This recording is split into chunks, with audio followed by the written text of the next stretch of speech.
Our family experience with ICS goes back to my dad, Ed Wiesius, who graduated from the school in 1972. I also called this school my school from kindergarten to grade 8. I did not choose to attend school here. My parents made that decision for me, just as you may be doing for your children right now. But I can tell you that as my son Cole got closer to school age, I was determined that he was going to attend Immanuel Christian School. It was my priority, so much so that we made the big move from St. Thomas to Elmer so he could attend.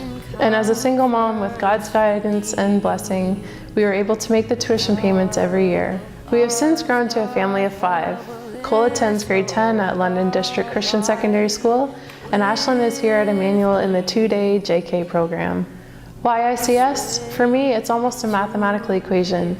The kids get up at 7 a.m. and it's a quick get up, get dressed, grab some breakfast, brush your teeth, and out the door for all of us. At 8:30, the school day starts, and right up until 3:30, including snack, lunch, and recess, our kids are stimulated with a teacher that knows them, a teacher that knows us, her parents, a teacher that cares, so much so that when a button falls off a sweater, it comes home the same day.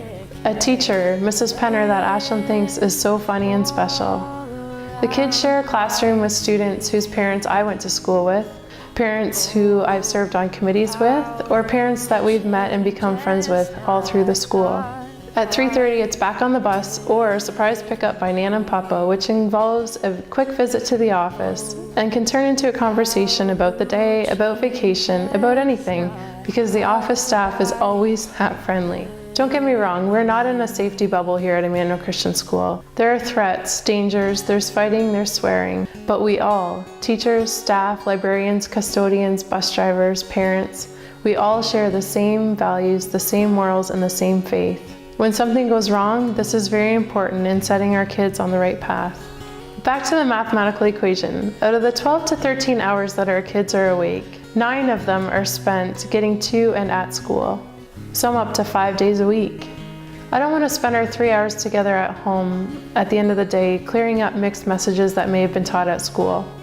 I don't want to cram in additional learning to supplement on why we were created or what God's story for our lives is. And I don't want to worry about classroom sizes, teacher-student relationships, or undoing damage done by mandatory new secular literature and teachings. I want to come home from work and spend 3 hours talking about Mrs. Penner and her air guitar, hearing stories about Claire and Garrett and Gloria on the bus. I want to hear the story of baby Moses narrated by a 4-year-old. I want to sit down to dinner, read the Bible, and pray with the family, knowing that it's an exact extension of what just happened in their school day. Sure, the tuition payment can be scary, but I can't put a price on it. We get one shot with our children, and I believe the equation I just laid out for you takes precedence over any financial equation. It always amazes me the effort we put into daycare. We spend time finding the best facility, checking all the reviews, even interviewing the child care provider, or deciding to stay home to take care of our own children. But when it's time to start school and for the following 9 to 13 years, we go with the institution that is assigned to us according to our geographical boundaries. My husband Dustin grew up without the opportunity of Christian education, and let me tell you, getting him on board to pay to send our kids to Christian school when they can attend next door for free, that was a heated discussion or two. But I always reverted back to challenging him to go for a drive down the road. Can you tell who pays tuition to send their kids to Immanuel? Do you see cardboard boxes where there used to be houses? Do you see weeds popping up in the laneway where vehicles once sat? No, you can't. It's a leap of faith, and the Lord is with you every step or jump of the way. I asked Dustin the other night why ICS, and this was his reply. It's a good school. They won't let you fall through the cracks. Every teacher at ICS genuinely cares. Finally, I share with you some of the events that we like to think are exclusive to our time here at Immanuel. When Cole was younger, he called himself Ole. He did not like to use the first consonants on words. After quite some time in unsuccessful speech therapy, it was Mrs. Gruneweg, his kindergarten teacher, who took him from Ole to Cole. She would use spare minutes in the classroom to work with him individually to correct the speech impediment. Second, in 2010, Cole got his first dirt bike. And wow, was he excited. His grade 4 teacher, Miss Buma, let him take his dirt bike to school for show and tell, so out the whole class went into the schoolyard while Cole ripped around on his dirt bike. All of his classmates got a chance to sit on it and check it out. He was so proud.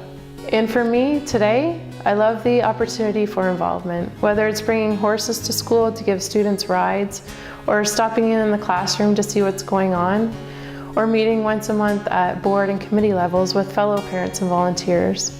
Being allowed to be involved is such an extension of being a parent, and the kids love it too.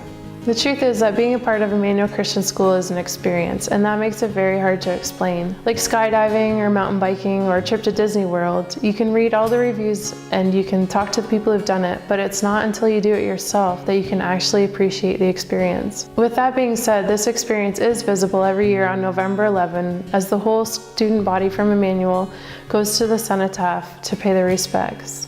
It is visible at Christmas when you read all the submissions into the newspaper from the local schools about the students' ideas of what Christmas means to them. This is a part of my story at Immanuel, but Immanuel's story is so much larger. It spans back generations and it looks forward. You too can be a part of Immanuel's story. Your children in the classrooms would enhance the learning environment for everybody. As parents, you can further the work being done for God's kingdom. Please keep Immanuel, its staff, and its students in your daily thoughts and prayers. Abide with me, fast falls the eventide, the darkness deepens, Lord, with me abide, when other helpers fail and comforts flee, help of the helpless, oh abide.